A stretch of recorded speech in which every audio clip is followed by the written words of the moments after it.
How's it going? Go ahead with questions for Brody.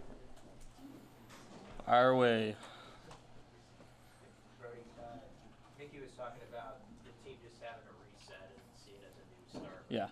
What did you see over the last 10 days or whatever?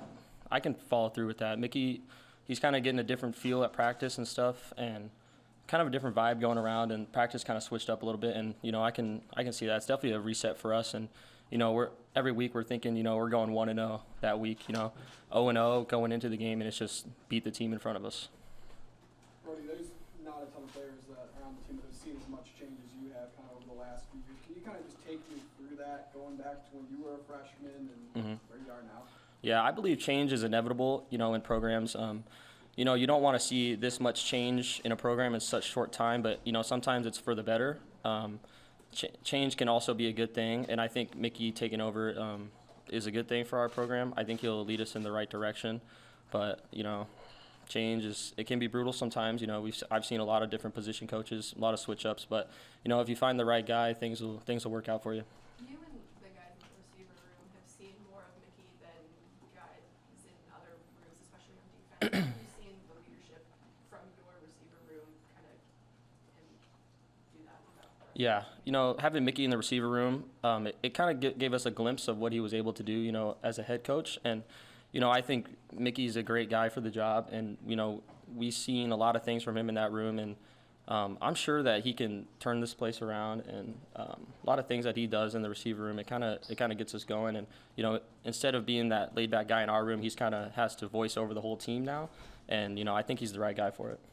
He said that he likes the way that Bill Bush meets guys with in terms of learning style. You worked with Bill on special teams. How did you see that dynamic play out?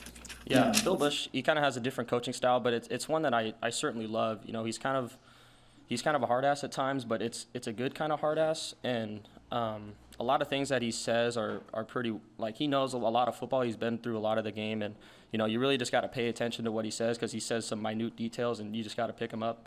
And Bill Bush is a great coach, and I'm happy for him. When you say he's the good kind of hard ass, what is the good kind? I mean, someone who's gonna rip your ass, but he means well by it. He's not just doing it because he hates you or something. He wants to see you succeed and come over that hill to become the best you.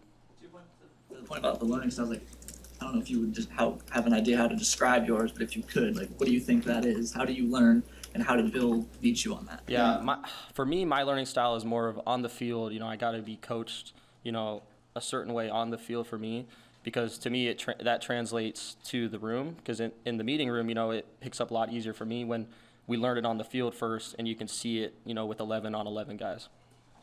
Brody, was there any games on Saturday night that had your attention in particular?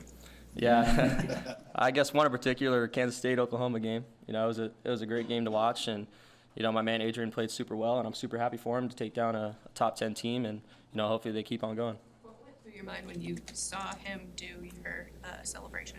It was super cool. I was happy for him. I obviously hit him up after the game and gave him a little shit talking, but that's just how we are, and we're boys like that. So it was cool to see him. It was cool to see him do that. So you guys talked after the game. What did you guys kind of say? We just talked about his game, how he played. I thought he played super well, and I don't want to get super deep into that, but he's doing good. Brody, what was competition like during practice last week? I know Mickey was kind of preaching Nebraska versus Nebraska. Did you see that play out on the practice field? Yeah, definitely. We kind of switched up a lot of things that week, and we were really sticking to the basics, trying to get back to what we know best, and really repping the same things over and over to make sure that we get those things right. But it was definitely Nebraska versus Nebraska. We weren't focused on any teams, anybody down the road. We were really focused on us this week, and I think we got a lot better because of it. What can it do for guys when Coach Joseph says something like, he's going to look at everybody and the young guys are going to get a chance? How do you see some of your teammates respond in the last couple of weeks in those kind of moments? Yeah, I think definitely they responded really well because, they know that people are going to be checking them out now. So, everyone's kind of on their toes, hoping they make the right plays, which is good for us because we need more guys to step up to kind of fill in those roles like when needed be, because we can't have guys playing, 80, 90 snaps a game. We gotta have guys that can fill in. Brody, Omar Brown was moved from safety to to nickel. Just you probably have gone against him, Yep. run some reps. Just what does Omar bring to now the nickel position? Yeah, I think he brings a lot of strength to the nickel room. He's really good man-to-man guy. I think he can, excel in the cover game, and he's also a good run stopper for us. And I'm happy for him to be there, and I think he'll exceed in that position. A few more for Brody. Brody, Coach talked about refreshing, resetting. What's these next 2 months looking like in your guys? What are the goals? What can you guys accomplish in this? Yeah, we're still talking about the West. We're only 0-1 in conference play. But like I said before, it's kind of a week-to-week thing. Every week we're trying to go 1-0, and as Coach Mickey says, there's 8 stop signs left, and this week Indiana's on it, so we're just going by a week-to-week thing, and we're trying to go 1-0 every week. Hey, Brody, knowing how much Indiana wants to run plays and kind of chew up time, how important is it for you guys to execute on your end to not let the game kind of play into their hands? Yeah, no, definitely. We got to execute on offense for sure. Like Mickey said, we're trying to hold the ball a little bit more on our side too to kind of get the defense off the field a little bit longer. But, if the plays are going to dwindle down, that means we got to execute on about every single play this week. And, I think we're up for the challenge, and we got a lot of stuff in. Thank you, guys. Thank you.